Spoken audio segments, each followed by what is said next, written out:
The Open Highway podcast is a production of Viking Dog Entertainment, and now you can visit the all-new Viking Dog store for access to everything that Viking Dog has to offer.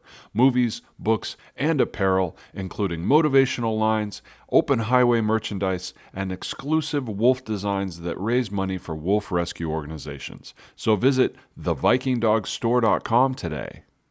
Hi, I'm Dave. And I'm Brandon. This is FDR's Wheelchair. Well, on this podcast, we talk about politics, we make a lot of jokes, and we try to explain the political process. We try to, without sounding like all those boring, self-indulgent teachers out there that are just too long-winded. Am I right, Dave? Yeah. I hope you're not talking about me, because I'm definitely not one of those long-winded teachers out there. Brandon, you know, man, those videos I show in class, they are concise and informative, and they just conveniently last the same length as one of my class periods. It's fantastic. And sometimes we have guests on our show. But we also talk about current topics, how politics work, the ramifications and the scope of our modern political system, diving into the machinations of how that becomes a tool in society reflecting current changes. All right, thank you, Dave. Thanks. That sounded pretty good, didn't it? Yep. No, not long-winded at all, but thank you.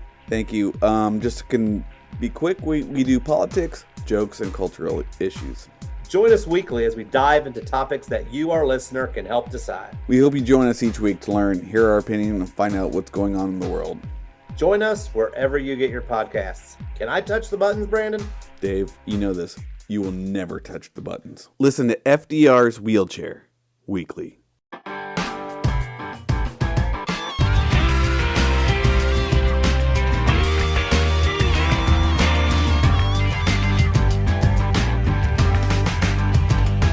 So, I gotta be honest with you, I get excited about all my interviews, but Right. This is probably the one I've gotten most excited about. Oh, wow. Because I knew of you before I even ran across you. So I was pretty excited about that. Thank So you, I Eric. watched the movie Rock Camp. Okay, good. I'm gonna have to go buy it. So I blame you. So now I gotta go spend the money on it. I gotta go buy it. I enjoyed every moment of that film. Did they approach you about that? So Jeff Rowe approached me, and he was the former ran VH1 Classic and VH1, not VH1 Classic, VH1. And he approached me and he said, you should make a documentary on this camp of yours. It's amazing. And I just said, I tell you what really changed my mind. When he sold me on a trailer, how many people go see a trailer? And then all of a sudden they watch the movie, and then they get upset that they saw the movie. So what happens here is that the trailer, so you never can make a movie as good as your trailer. And I could never make Rock and Roll Fantasy Camp in 30 seconds or a 2-minute trailer. You have to be there. And so that's really what convinced me to do it. I can never reproduce the excitement of this camp and how great it is, and the artists and the emotions and everything that happens. So then he approached a couple editors. They started the film, but no one could get it right. They were doing it as an infomercial, and it's not an infomercial. No one's going to buy it. And then we finally approached Doug Blush, and Doug Blush said, "David, stay out of the kitchen. Let me do the cooking." And I basically did. I let him do his thing, and he did a fabulous job. And Doug is well known.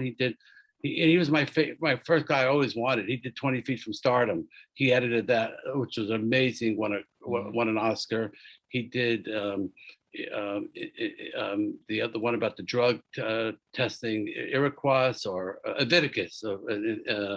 He did that. He's been involved with 3 Academy Award winning films, and he's really amazing what he does. Yeah, you nailed that, because it was so much fun. It was like, what blew me, first of all, so those people who don't know about me, I was lucky enough to work for Clear Channel. I was a stage carp. I was production, promotions. I got to tour with the Gypsy Kings as a photographer. So I got to see a little bit of it, just a little bit of it. And I love musicians, even though I'm very jealous of them because I don't have a musical bone in my body. Oh, me too. So, I don't yeah. either. I can't. I try to play the F chord, and that's when I gave up. When I couldn't get my finger across the whole fretboard. Exactly. It's like, oh, you can't do it. Not for me. But that industry is so much fun, although we don't tell people that because we don't want them to get into it unless they absolutely love it. But it's an amazingly fun job. The feeling before, even when you're just backstage before the band goes on, the energy, and then watching the people, how much fun they're having, and afterwards, it's just, there's always energy. And that's what I got about the movie, is not just the musicians, which that's a whole other thing we're going to talk about, like Right. the love for you, the love for the industry. I love the way they kept saying like it reignited their love for music. Yeah. But even the stories about the people that came to the camp, they weren't like sad stories. They were, from the moment you met them, they were like excited about the woman, and I'm bad with names, but the woman who became the singer and finally got a chance to sing on stage, the guy with the kid and he had to give up his past, and then the other kid who needed to kind of get brought out of his shell. I mean, there's so much joy in that movie that I think that's what I took away. The joy and energy. Joy and energy. Eric, we could have done 1,000 stories. Everybody who comes to rock camp has a story. It's really unbelievable. And the hardest thing was picking out which ones to do. There were so many of them, and we filmed so many of them. And but how many? You can't do too much about cancer, and you can't you can't do too much. It's really hard to pick, and I think they picked these 4 great people. But and Pistol's the other one. I remember his name. Yeah, Pistol. Right, Pistol is amazing. All the stories. Drummer. They're just incredible. The camp's incredible, and I'm not saying it because it's something I created, but what's made the camp incredible is, like you said, it is the rock stars who have come and they come and they give so much of themselves, because it reminds them what it was like when they first started. I mean, Gene Simmons says, I wish that we would have had this when I started. And it's so true, because, rock and roll is relatively new of a business, and people didn't know that the Beatles managers, they didn't know how to make deals back then. No one knew anything. So I think that when you come to camp, you learn a lot. But my favorite line that didn't make the film, that I wish, because you couldn't put everything in there. It was 25 years and 80 minutes. But Nancy Wilson, one of her interviews, she said, when we started the business, it was about the passion that we had for making music. And then we got our hit song and our hit record. And then all of a sudden it becomes about agents, lawyers, managers, and it becomes all about business. Yeah. And the one thing about Rock and Roll Fantasy Camp is it's all about the music. Yeah. And I think that's what they all love about it. So Slash came, he stayed for 12 hours. He jammed with every band for an hour. The drummer of Pink Floyd, Nick Mason, he stayed for 4 days because he just loved it. Loved playing music. He got to play with Mickey Dolenz of the Monkees. Roger Daltrey said to me, "Hey, these bands are great. When are they performing?" I said, "Tomorrow night at the Bottom Line." He said, "I want to stay and jam with them." So I think what's amazing about Rock Camp is that these rock stars who come, they really enjoy it as much as the campers. Jerry Cantrell is coming for his 3rd camp. Alice in Chains. I mean, I'll never forget the first day Jerry came, he had sat on a table with everybody and said, "Hey, how you guys doing?" And like these people's eyes, they were blown away. But it's that shared love of music, though, isn't it? Isn't that what it is? Shared love of music, but shared love of a musician. Yeah. So Joe Perry says to the guy one day at camp, he says, "What do you do for a living?" The guy says, "I'm a lawyer, and on weekends I play guitar in my band." And he says to the guy, "You're full of shit. You're a musician first. You're a guitarist. You do that legal bullshit to pay for your guitars." And the guy says, "Yeah, that's me. Yeah. So you and I aren't musicians, but a musician is a musician. And I think that's what's great about camp. It really gives these people the passion. And the good thing about being a musician is you can be a musician 80, 90 years old. Look at Mick Jagger. He's still selling out. So fun. It's just still going. It's not like baseball fantasy camp where after 35, you can't hit the ball over the fence anymore. Here you can write a song at 60, at 70, at 80. You can still perform. You can do a gig. So it's really quite it's really a lot of fun for me to give it to people, and it's a lot of fun to see them all drink it and just enjoy it. Yeah, you heard me as I introduced you. Like, you can hear the energy in my voice about, like, just, we all want to be rock stars, but unfortunately, you and I don't have this. I just tweeted that. I'm like, I'm interviewing a rock and roll legend who doesn't sing and doesn't play an instrument. And people are like, who are you talking to? And I'm like, you'll find out. So funny. Walk me through really quick, like, how did the rock and roll fantasy camp come about? How did that came about? I was packaging tours, and I started my career in the Catskills, and then I started packaging bands like the Association of Turtles and the Grassroots, and then in 1986 I brought the Monkees back, that was really my biggest tour that I did in '86 when I brought them back to play stadiums and arenas, and 20th anniversary, and then I did it again the year later. I hit it with Dirty Dancing. I made that into a live arena tour, and that played all around the world. And then I did it again a year later with Ringo.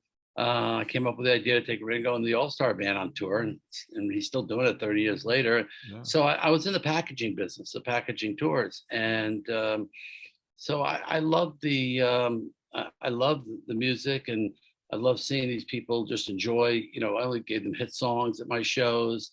I'm a believer that you go see a show, and that you have to take your mind off. If the artist is not, if you're thinking about your day's work or what happened that day, or your wife or your family, then the artist's not doing a great job. Yeah. Part of going to a show is you got to lose it. You got to get into that show. And so I started doing it, and I got married again, and have two teenagers, and I decided, I wasn't going to go on the road anymore. And I wanted this, but I still love this business. I love being around these talented people. And that's when I came up with the idea to do Rock and Roll Fantasy Camp. And so about 25 years ago, I knew that I didn't want to land up on the road. But really 15 years ago is when I decided that 16 years ago, I'm going to do this full time. And it's great. I don't have to go on the road. Yes, I go away for 3-4 days if the camp's in Vegas or Florida, but it's really been a lot of fun to change people's lives. The biggest problem you have with Rock and Roll Fantasy Camp is the fear factor. And that's really another reason I wanted that film to be made. People are scared. And I get it too, because I was invited to go to Michael Jordan Fantasy Camp. And I decided I'm not going to Michael Jordan Fantasy Camp. I'm not going to play 1-on-1 against Michael Jordan, or play 3-on-3 with a bunch of musicians who think they're a bunch of athletes who think they can beat them, and so I didn't go. I got invited for free, and I just didn't go. So I get the fear factor. Hey, I'm going to jam with Roger Daltrey. I'm going to jam with Dave Mustaine. I mean, that's scary. Especially if you're a type A personality and you don't want to look bad. But I got to tell you, the ones that get through that and break through that barrier, you see in the film. And again, thousands who have come to camp. They're writing songs, they're recording songs, they're making albums, they're doing work for charities with their bands. I had one guy, he signed up to camps, never played in the band, he decided he was going to sing. And he created a band called Bank, B-A-N-C. It was about raising money for charity. The guy's raised millions of dollars charity using the counsels from Rock and Roll Fantasy Camp, and he gets to sing. That's incredible. Yeah, the stories are unbelievable. The stories really. So when the camp started, though, it started off a little slow. It didn't. Yeah. You guys didn't take off like we all think. No, 25 years ago, no one. It was very hard. First of all, none of these rock stars were into meeting people, right? Rock stars never met people. These meet and greets are only like the last 10 years. No one ever met people. Imagine then you could ask them to jam with people. I mean, I'm thankful to Roger Daltrey that he was really the first guy to really help me break it open. Yeah. But no, it was hard. People were scared, and I did it the first time. It was a disaster. I thought I'm never going to do it again. But I was at a convention, and they were a music convention. And they were playing a game. Who created Rock and Roll Fantasy Camp? David Bowie, David Byrne, David Fishof, and they were playing this game. Who Wants to Be a Millionaire? With Sammy Hagar, Tommy Shaw, and Tommy Lee. And Tommy Lee yells out, "Hey, David Fishof." And I said, wow, these guys remember this camp I did 5 years ago. That's when I decided, I'm going to try it again. And I did it the next year in 2000. And VH1 Classic, they approached me and said, "We're going to help you out. We love this idea." And it did well. I did one camp a year, and it did well. I just do one camp a year. Yeah. It was fun. It was a fun. It was a fun thing. Never thought it's going to turn into a full-time business. Yeah, but your background, I mean, you started in sports. I was a You sports started agent. in sports and then you shifted over. So like in the movie, there's some amazing footage. First of all, those suits, dude, we really got to talk about the suits that you were wearing back in the day. I mean, you're hanging out with Carlton Fisk and you look like a stockbroker. So, I mean, Yeah, yeah. Well, you've that's the way definitely it come a was. long way with that. Well, I always used to laugh, but in our business, if you dressed in the suit, people thought you were a crook. So you had to dress the way they dress. But no, you're right. You're absolutely correct. But I love being a sports agent. It was great. I wasn't a huge sports. I love to play sports, but I wasn't good. But it was best. I'm more of a sports fan than I am a music fan. Who's your team? And Give me your team. Give me your team. all of them: Red Sox, Celtics, Patriots. I'm from Brockton, Massachusetts. Teenager. Waiting for the Cubs. Just waiting for. Come on, man. You can keep Show me waiting. So, But I went to the Patriot game this past weekend, and Coach Belichick's a friend, so he invited me to the game, and that to me that's my fantasy, Yeah.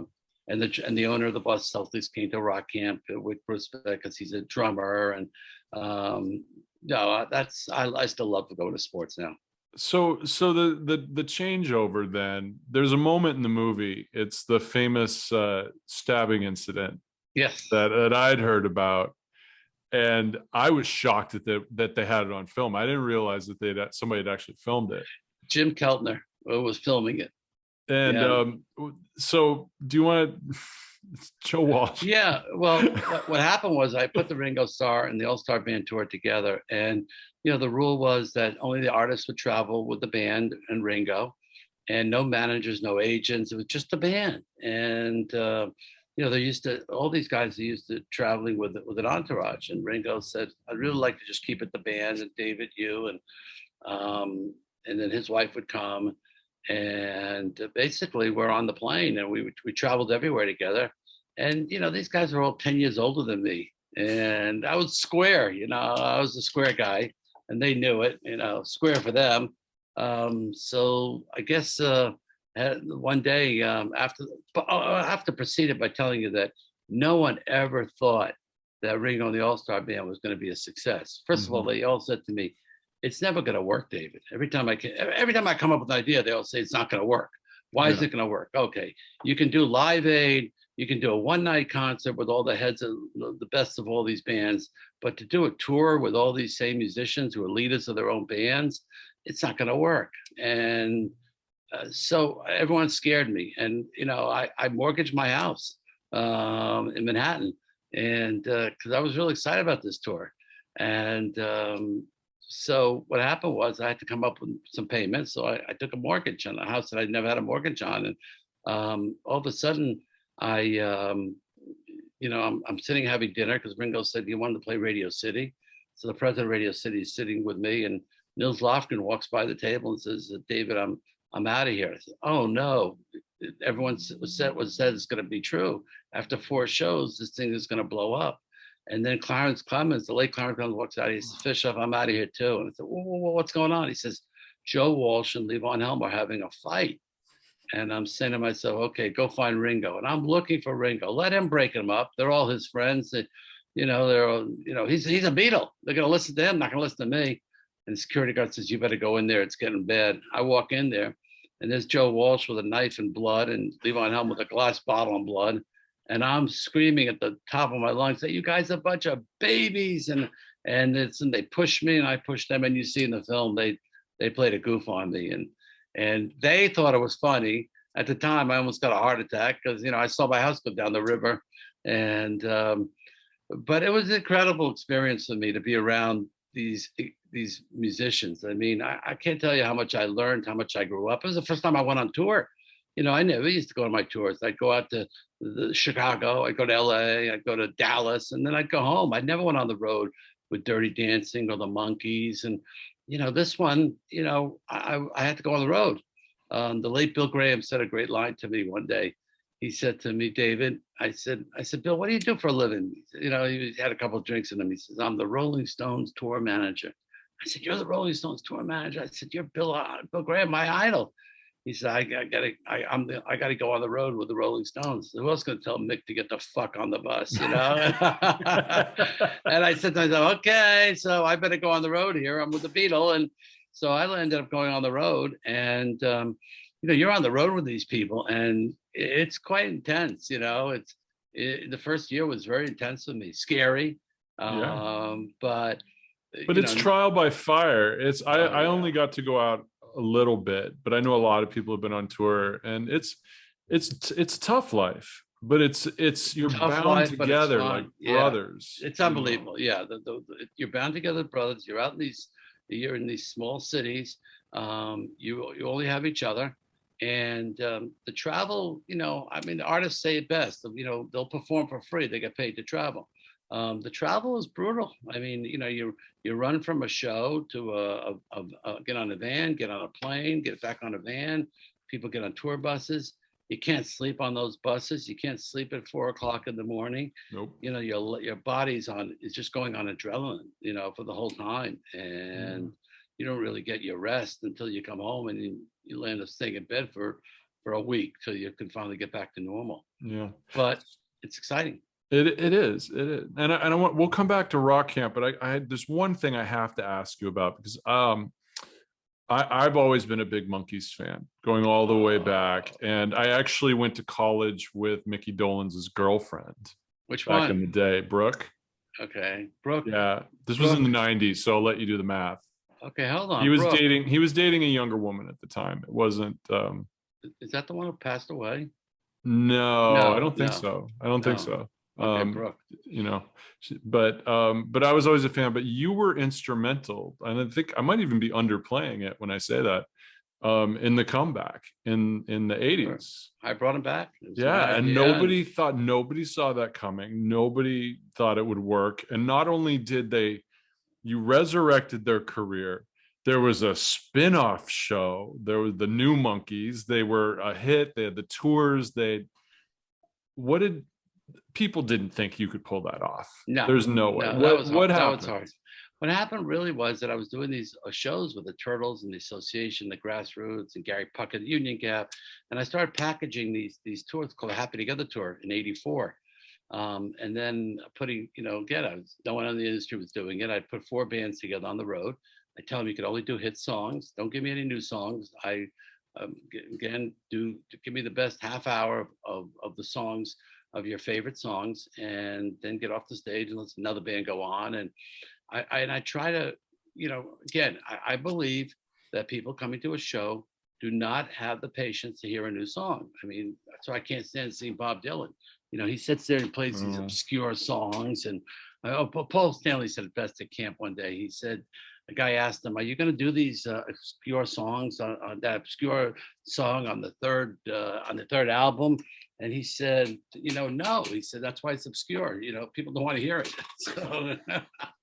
So I'm a big believer, give them the hits. And so then I decided that I was a Monkey fan, and I met Peter Tork, and I decided to go after the Monkees. And after I met Peter, I met Davey, and I met Mickey. I realized they don't even own their name. They don't own the name. So after I signed them, I went to Columbia Pictures and said, "Can I buy the name?" I bought the name, but unbeknownst to the New York office that sold me the name, the West Coast office had sold the TV series to a new fledgling network called MTV. I was on the 7th floor of 1775 Broadway, and on the 8th and 9th floor was this new fledgling network called MTV. I'm going up and down the elevator with the heads of MTV, Bob Pittman, Tom Freston, and they're looking at me, like the Giants lost again, and because I represented like 7 of the New York Giants, and so when the team lost, people look at me on the streets, you represent the Giants, like they lost their bet the other day. So I go upstairs to Bob Pittman's office, and I say, "Mr. Pittman, hi, I'm David Fishof, and I know you see me in the elevator, and oh yeah, you're the sports agent." I said, "Well, I am, but I'm doing the Monkees." He says, "The Monkees?" He says, "Sit down, kid." He says, "I want you to promote the Monkees on MTV and all your ads, TV ads, your radio ads, and I'll promote you on MTV." And I said, "Great." And we had a little partnership. I go on sale, and I was usually selling like 4,000 seats for these oldie shows. And I go on sale in Chicago, and we sold 28,000 tickets. We sold 30,000 in Detroit. Every little girl was running home and 10 o'clock in the morning, and the parents would say, "Where were you all night?" "Oh, mommy, I was buying tickets to the Monkees." "The Monkees? I want to go." And these kids said, "What do you mean? You don't know who the Monkees are? They're on MTV." The mother said, "Yes, Yeah. I do. They're a 20-year-old band, and I want to go." So the first 20 rows were these girls screaming at the Monkees, and then the next 20 to row 40 was the mothers who bought the tickets later, and it was just they were screaming, and it was so interesting. I was just watching a video this morning that was on YouTube. You know, and rightfully so. The Monkees, you brought them up. They deserve to be in the Rock and Roll Hall of Fame. Absolutely. And their songs make everybody happy. Yeah. And although their songs were written by Carol, you know, and by Neil Diamond, and you know, their performances and what they represented to rock and roll and the influence, they had as much influence on music as many people. Oh, and that's just the early days, because then you get into after they did Head, and then they started writing. I'm a huge fan of that movie. Yeah. Wow. Then some of their more experimental music that they kind of got into, you know, it's, you know, Dolphin Song and some of that stuff. And then people don't realize that Jack Nicholson and Bob Raffleson are the ones who did Head. So you have that whole connection. And yeah, and it was just amazing what their career was. And although it was short, the longevity, I mean, Nesmith and Dolenz are still touring. Mm-hmm. And I know they call themselves the Monkees without Davey and you know, but listen, people know it's the two of them. There is something to that guitar logo that was as popular as any other band. They deserve to be in the Hall of Fame. I'm hoping one day that they'll get in. I'm hoping that Iron Maiden gets in, Judas Priest. I mean, these people added as much to music as the Go-Go's did. So if here's a question for you about rock. We'll go to Rock Camp with this. Yeah. If there was an artist, and I'm sure there's more than one, but just give me one. If there was an artist who's unfortunately no longer with us, that you could have join you at Rock Camp to work with people, name them. And other than Elvis and other than... No, I'm going to tell you, let's talk about the ones that are alive, you know. I mean, Paul McCartney would be a dream. I love that Mick and Keith did the Simpsons episode. So, you know, the fact that they did the Rock and Roll Fantasy Camp episode on the Simpsons, that was great. And that's done amazing for the business. And, you know, but everyone also asked me, who would be your favorite? And the dream would always be Paul McCartney. You want Paul, huh? Yeah, Jimmy Page would be another great one. Can you imagine if you got Paul and Ringo to come in the same? Yeah. Imagine just get Paul. How about Jimmy Page? Can you imagine Eric Clapton? I once made Eric Clapton's lawyer. I sent him an offer for $1 million. I said, I will get 100 people to jam and pay $10,000 to jam a song with Eric Clapton, a couple licks, and they'll get a photo, and they'll make a $10,000 donation to his charity. He can make $1 million with me one afternoon instead of doing all these big concerts that he does. And so, anyways, I hope one day he'll do it. I met him at a coffee shop here in LA. And one of my favorite stories on the road with Ringo was when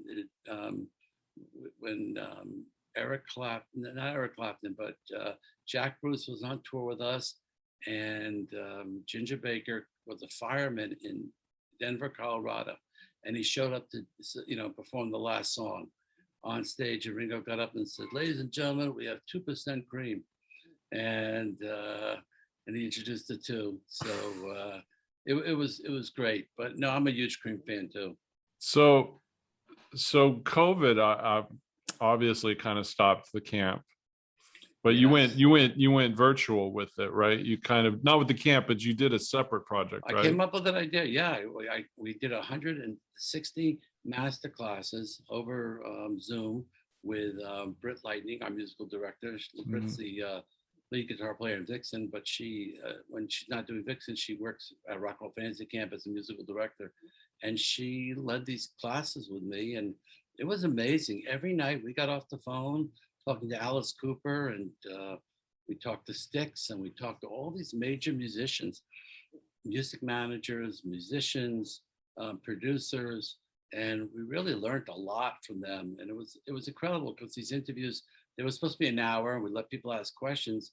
They all turned out to be 2 hours, 3 hours. Like Alice Cooper said, I have nowhere else to go, so let's go. And the information that we got out of these people, because they weren't selling a record, they weren't selling a performance, they were just basically giving advice out from their careers, was just unbelievable. And Britt and I are now working on a book of everything that we learned during that time of COVID, because the stuff we learned from songwriting on down, Desmond Child did one.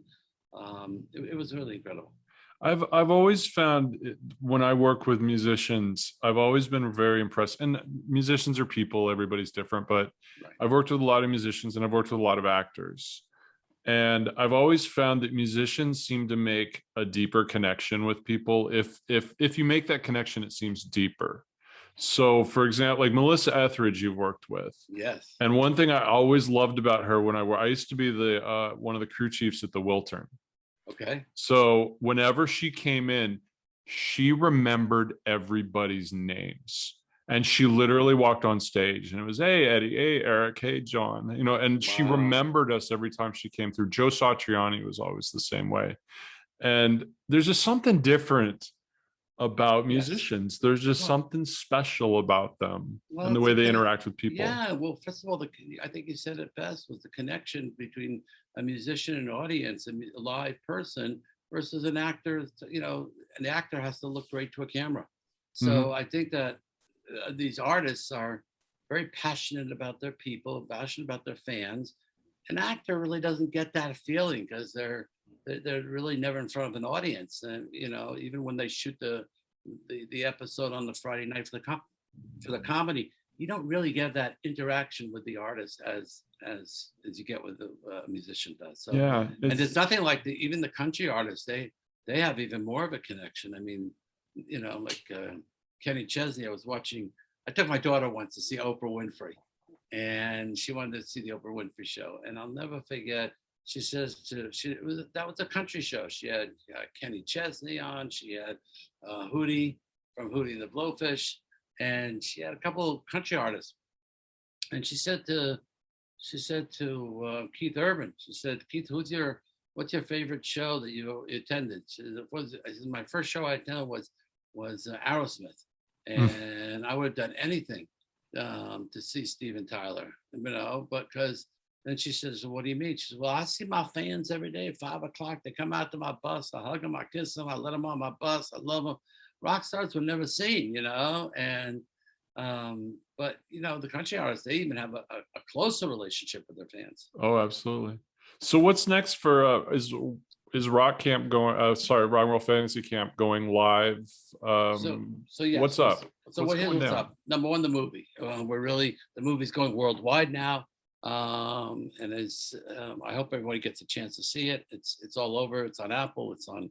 It's where else can you find it? On Apple, Amazon. Amazon's where I watched it. Yeah, Rock Camp. And so now we're back to live. You know, we're planning June 6, 7, 8, 9. We're doing with Dave Mustaine and Nico McBrain, Steve Morse, and so we're doing a camp there. And then 2 weeks later, doing a women's only camp. And even I can't be there, but Melissa Etheridge and Nancy Wilson, Kathy Valentine of the Go-Go's, and Oriente. And it's going to be women only coming to Rock Camp and getting mentored for. You don't even get to go? I'll go say a quick hello. I'm going to stay away. No, I think it's important just to have the women there. And we're getting so many amazing guests coming in. It's the Grammy week, and I think it's really the most popular camp out on sale now. But then you're gonna do a concert. There's a concert at the end, right? Yeah, at the end, the Whiskey Go-Go will be there. And then the next camp after that, we're doing Jerry Cantrell and Kim Thale, a 90s Seattle sounds, and a drummer from Pearl Jam. I mean, Kim Thale from Soundgarden and Jerry Cantrell. How amazing is that to jam with those artists? We have the Scorpions coming in. Oh. They're going to do a camp for us in Vegas. And then I have a new songwriting camp with Desmond Child in Nashville with a bunch of songwriters. And that we're going to announce that next week in April. So we're back to doing live, and people are going to come back out. You know, We're doing the vaccination. You got to be vaccinated. I know people are upset. Some people aren't, but we're a program where you interact with the artists. I mean, the artists are, it's not just a meet and greet. You're going to be with these artists for 2, 3, 4 hours. Some of the artists are there for 4 days, and so you got to keep that protocol up. So one thing I want to get into with you is there, and you seem like a very humble dude. So I know you're gonna be like, but I'd love to hear more about it.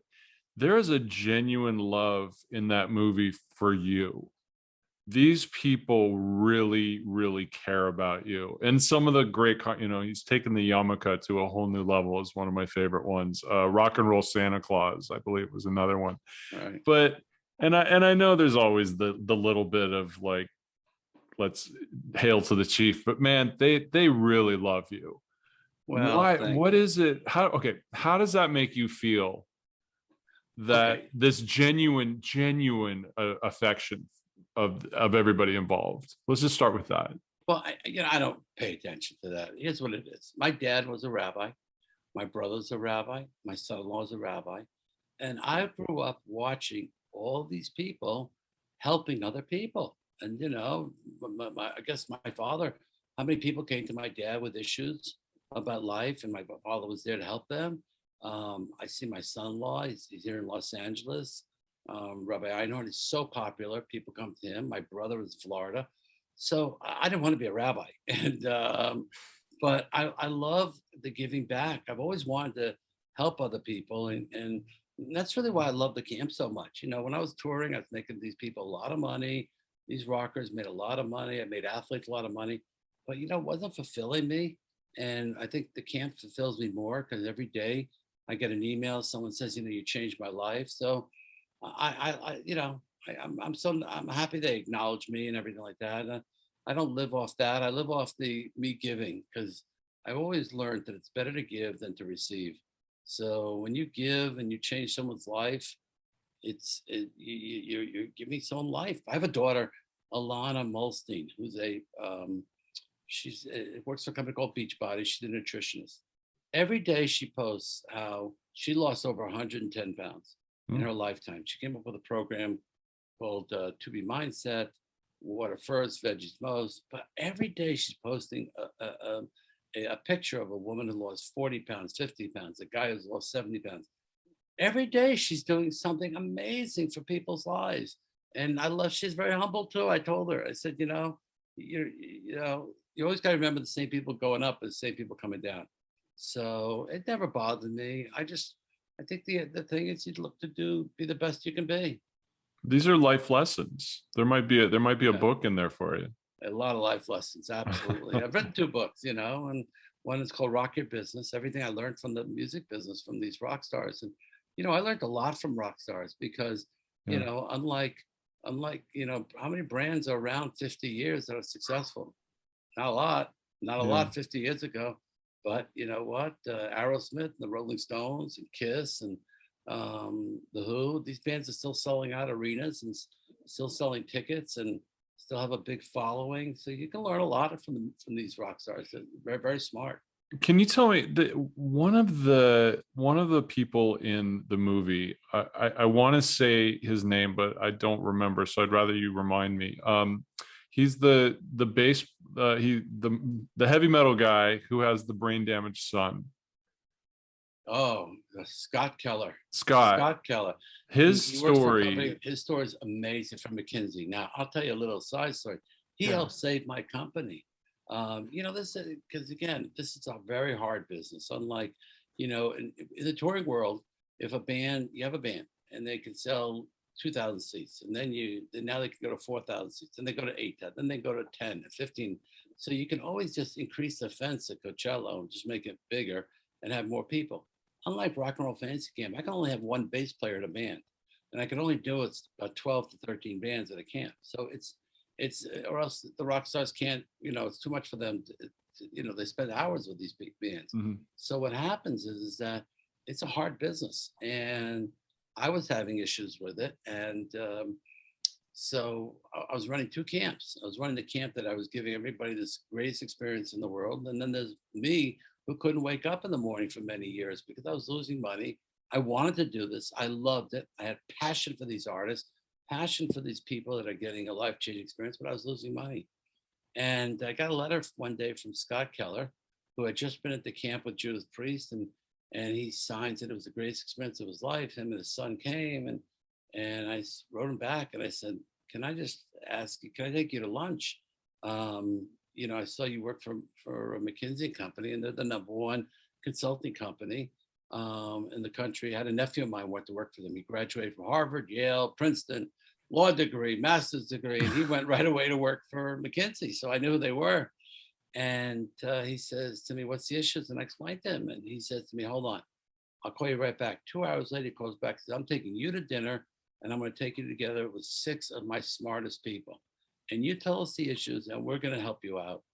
And he literally helped me out and gave me a lot of lessons, showed me a lot. They went through my books, and they really showed me how to save and where I was going wrong. And they literally turned the business around, because I really was going to close it. I was going to close it about 5 years ago, 7 years ago, especially when we had the worst recession in the world. It was really bad in 2007, 2008. The last thing people are going to do is go to rock and roll fantasy camp. They're losing their shirts. But he saved me. And Scott was just amazing, great advice. And his story is incredible. And to this day, the exciting part is the whole family's coming to the first camp with Dave Mustaine, and Jackson is going to play keyboards, and they're going to be a family band together. So it is an amazing story, very emotional story. There's a moment where there's just that moment where he's asked if he can have his guitar borrowed, his bass player. Who is it walks in? He's watching him play. Dave Mustaine. Dave Mustaine is sitting there, and he's like, whose bass can I borrow? And he hands it to him, and the look on his face, he's like a 6-year-old kid. And it's so genuine. And he's such a powerful guy, Scott. He consults the biggest companies, and that's his love. He's such a superhuman being. The other thing about him is, you don't see this in the film, but I was in his office, and he has been to every country in the world, including Yemen, Iraq, Iran, whether he snuck in. It's a certain club. He visited every country in the world, and he completed it. And very special individual. It really, and he talks about, like, he gave up his music career for his son. And he's a musician. Yeah. He's a musician first, and you see the genuine love. I think the film really, I'm glad you loved it, and it's really something I'm hoping people will see, and really, and I really didn't put it naturally just for music. My goal in the film was, how many people, my wife's an artist, 50 years old, and I can't do it. Can I start? Yes, you can. And she's doing very well. I want people to watch this film and say, you know what? I want to live my dream. Not be a musician. I want to be a filmmaker. I want to make an app. I have this idea, that idea. You have an idea, go for it. These people are going for it. And I'm hoping that the film resonates to people, to reenact, to not to be scared, and to be passionate and find their passion, and go for it. The one thing that I have to say, when we did these 160 classes during COVID, if you ask me what the common denominator was from every one of these rockers and record producers and managers, it was passion. It wasn't anything more than passion. The passion to take their profession and to be successful with it. And I think that's a big thing that people have to learn. I hope they come away from the film, hope they come away from this podcast, is to do something in life that you're passionate. My son, Josh, I talk about him, he complained for 20 years, "Dad, I hate my job, I said, "What do you want to do?" He says, I want to be a broker. I want to learn stocks. Well, he quit his job finally 4 months ago, and I see a different person. He's trading, he's learning, he's studying. The fact is, you have to go with your passion, and that's it. How do you keep that going, though? As long as we're talking about it. So what's your advice? Somebody has their passion and they go at it. How would you? Okay, very good. So, I remember years ago, I went to sell Amway. I was 20 years old. I got married, and I went to sell Amway. And I got into Amway, and I realized there was one great thing I learned in Amway. They give you these lessons at night at these people's homes, and the goal is that you should get it successful. You should sell Amway on the side, but get to the point where the Amway, you're making more money from Amway than you are on your job. Mm-hmm. And I realized nothing's wrong with having two kinds of jobs in your life. But one could be your passion job, and one could be your regular job. You can do your passion job on the side until you can build it up and do it. So work weekends, work evenings, whether you want to build a store online, or do you want to teach martial arts, whatever your passion is, you can do it while you're working. You just got, people go to night school, go to college at night, but do your passion and try to keep doing it as a hobby. And then in the end, it's going to work. If you keep doing the same thing over and over again, you're going to be successful. And if we got to listen to Tony Robbins every other day, listen to Tony Robbins. I mean, that's what I love about Rock Camp. Tony Robbins says, if you want to do anything in your life, immerse yourself in that experience for 4 or 5 days, and then you'll get into it. And that's what Rock Camp's about. You want to get into music, immerse yourself into Rock and Roll Fantasy Camp for 4 days, and then you'll get into music. And I see that with people, and I'd say that with anything. Listen, I wanted to be in the movies. You work on movie sets, right? Mm-hmm. You work on movie sets. So I went to Sam Goldwyn. I was producing the American Gladiators, and I was doing the American Gladiator live tour. And so I went to Mr. Goldwyn, and I walked into his office one day, and I said, I really love to be on a movie set, and can I work on one of your sets? I'll do it for free. I'll get coffee for the director. I just want to be on a movie set. And he set me up, and I said, okay, I'll work for a week on the movie set. I lasted 3 days. After the first day, I wanted to go home. It just bored me. I wasn't into reading scripts. I wasn't into getting coffee for the director. It was too slow for me. I wanted to do my passion. I thought it was going to be my passion, but it wasn't. But the fact is, I tried it. I can't tell you how many things I tried that I thought I was going to get passion, but try it. And there's a book called The Artist's Way, very famous book. And you have it, right? I have it. I have Tony Robbins' book too. Right. And those people help you find your passion. Yeah. And The Artist's Way was a great thing for me too. I was writing and writing and writing until I found, what my passion is. And I think that, but let me tell you something, when I lose the passion, I'm gone. So, you're not working with Ringo Starr, you're not touring anymore, you're not going on the road. I lost the passion. Do you think passions change, or do you think people go after their wrong thing? No, I think passions change. I was a sports agent. You can look at me like today, hey, aren't you crazy? These guys are making $100 million a year, 3%. And you know what? I lost the passion. When I was 35 years old and 40, I could talk to a ball player. And then I lost, I couldn't talk to 22-year-olds anymore, the same level. It wasn't fun. Yeah. And it was just show me the money. You get them the most contract, most of the contract. So I didn't enjoy it. And why would I want to be a sports agent today if I'm not going to enjoy it? Money will come no matter what you want to do. If you operate the best podcast, eventually someone's going to pay you a lot of money for your podcast. So I think that you have to live with passion, and I think that everyone should be able to find it. It's not easy. You might have to go through different things, but your goal in life should be find your passion.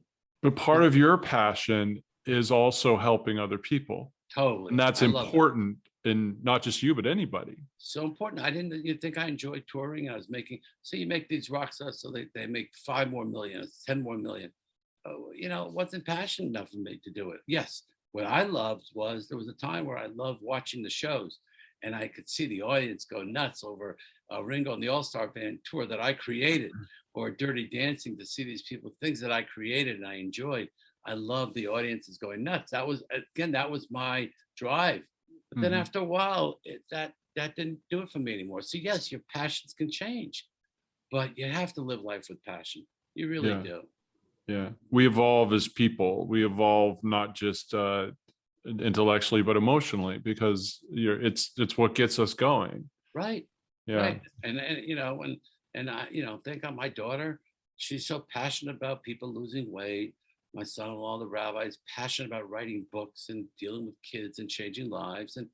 And you know, my son, I have a son, I have a 16-year-old son now, Mordecai. He's passionate about baseball cards and football cards and trading them and selling them. And whether he makes $5 or $10, I love that he's doing it, because I walked out of the house today and I found 30 stacks of envelopes that he was selling last 2 nights. He was trading cards and selling. He's doing his passion. I have a daughter, Talia. She's an actress. You know, she complains about the schoolwork at school, but she never misses her drama classes, never misses her dance classes. And I said to her, do your passion. So, you know, she said to me, I said, do your schoolwork. And she loves to draw. She said, Dad, I want to be an animator for Disney. So, you know, you really want to ignite passion in your kids' lives.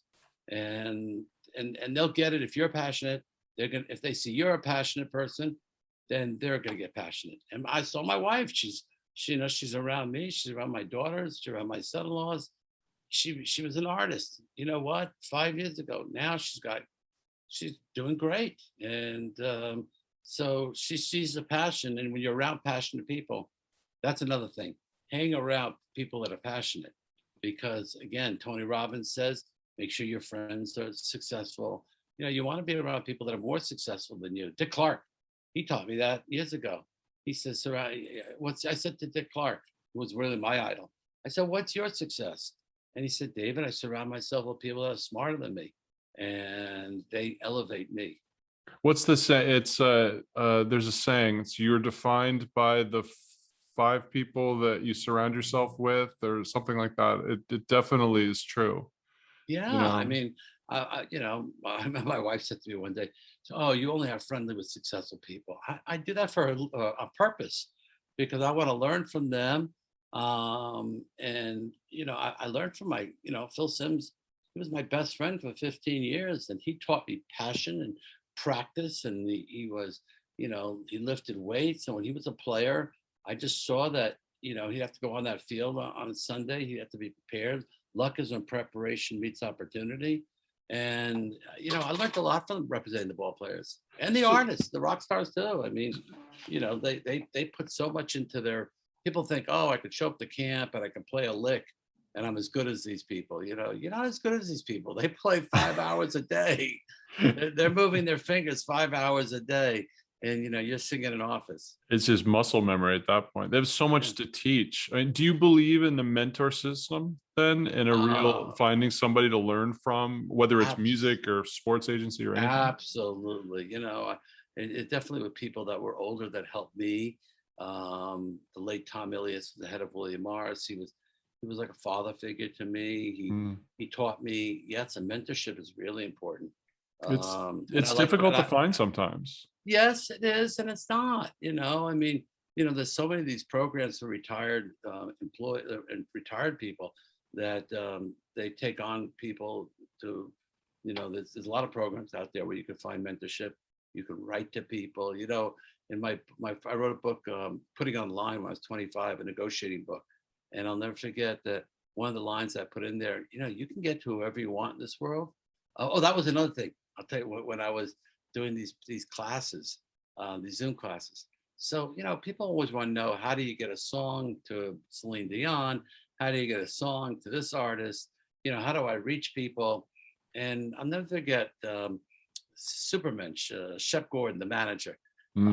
He taught everybody, he says, listen, you got to get above the noise. And, you know, I always believed that, you know, send someone a Federal Express. And if they love cookies, you read about a guy, and if he loves chocolate chip cookies, or read about a lady, she loves this, or she loves chocolate covered strawberries. You know what? Send them a box of chocolate covered strawberries on Federal Express and say, hey, I want to ask you a quick question. Trust me, they will respond, because you did enough research to find out that they love a certain cookie, or they love a chocolate covered strawberry. And then you have a song. People will get back to you. It's getting above the noise. Send someone an email, they're not going to respond. But if I want to get to somebody over the years, I wanted to get to Ringo Starr. I didn't know Ringo from a hole in the wall. I had an idea to put a show together, went to Pepsi, said, hey, I have this idea. And they said, oh, let's look into it. I wrote a letter. I sent to Federal Express to his office, and his lawyer called me 3 months later. But the bottom line is he got it. Yeah. And you can get to, you want to get to Bill Gates, you want to get to anybody, there's no one you cannot get to. There's always a way. There's always a way. Yeah. It's about figuring out what it is that you want, and then the way to get to that point will materialize. Right. And you got to be, in order to be successful, you have to be above the noise. And that's what everyone said on those Zoom classes. You know, how do I get a song to you? Find out the producers. You can find this. Everything's on the internet today. You can find anything you want. Yeah. What's the way to your heart? Is it chocolate chip cookies? No. And I tell you, it was really funny because in the old days, I'm thinking about it. People would find out I'm flying on a plane, and they would sit next to me on a plane. You know, you could be able to do that and give me a script. And I said, I'm not in the movie business. I feel bad. You got to fly to California with me, but I'm not going. But no, I think the way to my heart, it's interesting. It's not cookies. I got to think about that. You know, you don't want to give it away, because suddenly you'll have away, boxes sitting. Exactly. But there is a way to get that. And listen, I had to get to Slash. I wanted to get to Slash so badly. Where am I going to meet him? I bought a ticket to the Rock and Roll Hall of Fame dinner. I spent $2,000 to sit on the floor to get to Slash. I went over to him. I said, hey, here's my business card. I'd love you to do Rock and Roll Fantasy Camp. Please call me. And you know what? 2 days later, he called. Yeah. And I got him to do it. And the bottom line is that you can get to anybody you want. Yeah. Especially today, you know.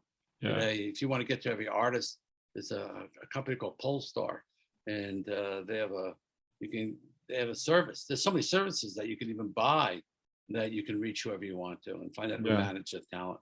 Yeah, I think a lot of people, it's really interesting how this took a turn, and now we're talking about that's what I love about this show, is it always takes these fun turns. But I think a lot of people automatically, and they may be thinking this now, is, well, yeah, I can't afford a $2,000 ticket to sit on the floor. But it's not about that. It's about thinking that way and figuring out what you can do. Right. Exactly. Thinking what you can do to get to that person and meet them. Yeah, it's that positive attitude. I know I have problems with it too. We all came out with COVID and whatever, but you got to get past that, and you got to have the passion, like you said, whatever it is. I want that $100 million Spotify money, so I'm going to figure out a way to get it. Right, and not be scared. You know, that's one thing. Even Steinbrenner said about me once in an article. He said, "Boy, Fishof will go through the wall." I will. I'll go through the wall. There's nothing I won't do to get the results. You're fearless. I'm fearless. Yes, you are. Fearless.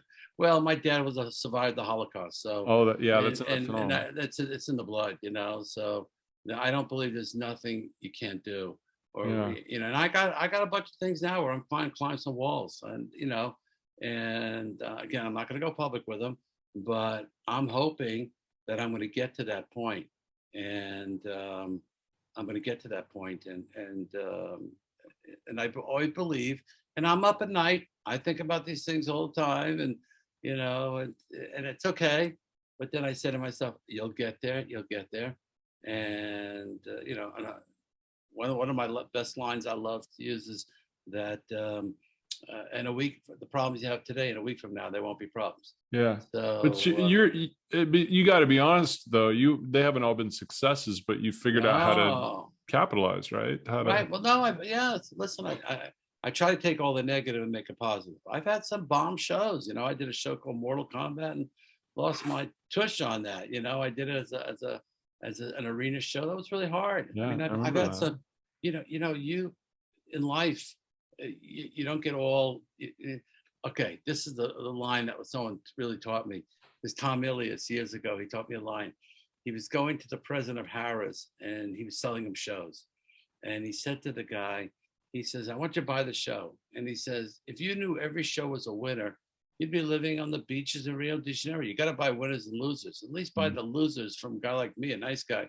You know, so, you know, just, you know, you got to know, you know, I think there's just such a way to find things, to get around everything and to find the solution. It's incredible. I'm so shocked that the conversation took this turn. I Yeah, feel like no, I need to pay you a therapy fee or a coaching fee almost. No, because I'm getting it's helping. It's helping me because Oh, trust good. me, I'm trying to get there's some things that I'm trying to get over, and it's on my mind. But I'm going to get there. I'm getting there. I don't doubt it, man. I don't doubt it. So Rock Camp is available on pretty much all platforms. We're gonna put it in the show notes so people can click That would through be and great. find it. I cannot say enough good things about it. Thank you. I loved it. I've been looking forward to seeing it again, and I've been telling people about it. A lot of people they do watch it over and over again. Because they want to go through all the musicians and It's great. infectious. I just can't. Infectious. That's one of the words for it. It just Thank made me you. smile the whole time. Thank you. So Well, that's what I love about the film too. How many times you go see it behind the music? Here's the story behind the music. oh, Band makes it big. Band loses everything. They get ripped off. They lose all their money. Then band makes it big again. Now just put the name of the band in. Beatles, Rolling Stones, Fleetwood Mac, you name it. Yeah. This film takes you slowly, and it builds up to the end. And so, no, thank you so much. It was a lot of work.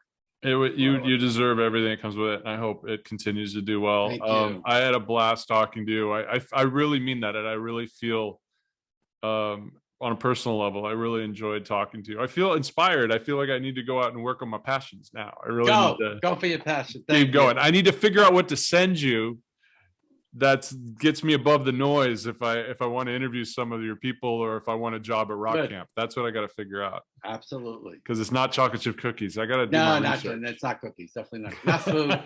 No food for me. David, thank you so much for spending time with me. I really, really appreciate it. A lot of fun for me too. All right, thanks.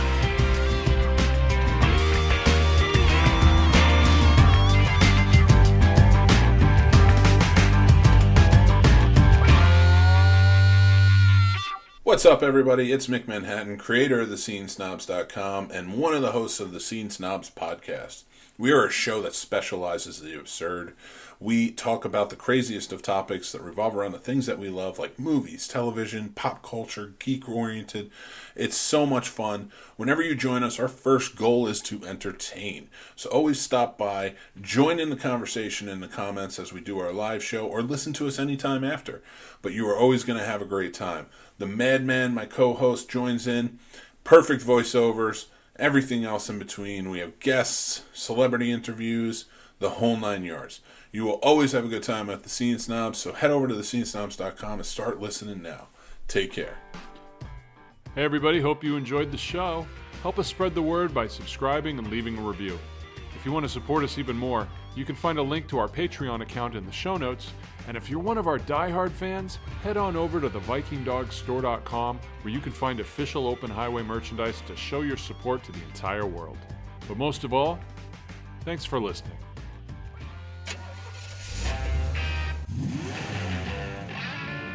For the highways of America, which for so many years were an assortment of as many designs and pavements as there were states, are now becoming one big road that can take you anywhere faster, safer, and more directly than ever before.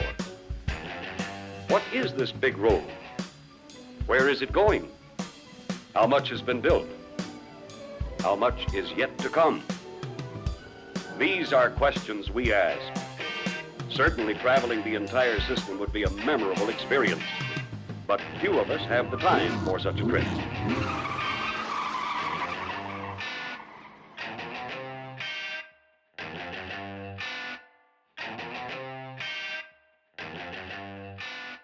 All rights reserved.